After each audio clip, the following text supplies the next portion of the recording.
Financial literacy is important because the financial health of any organisation is delivered through the financial reports. It's important that any member of the board is able to understand the language that is used in those reports, and critically, those without a financial background, those operational, technical and the like, need to be fully comfortable with the language that is being used so that they can be certain that the information that's being delivered through financial reports aligns with their understanding of what is happening within the business. Each member of the board has responsibilities to ensure that they understand the operations of the business, the financial implications of the transactions of the business. It is not enough to be able to reflect that responsibility to an audit and risk committee.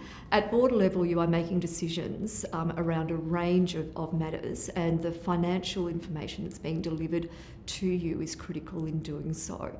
So you might be making decisions around distributions, you might be making decisions around debt reduction, you might be making decisions around some operational implications. You need to be able to understand what those financial reports are telling you.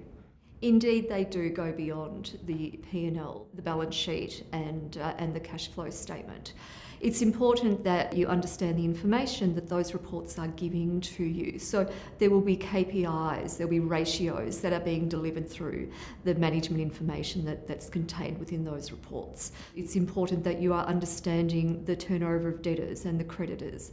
Are your strategic goals being achieved, and the financial reports will deliver this information to you.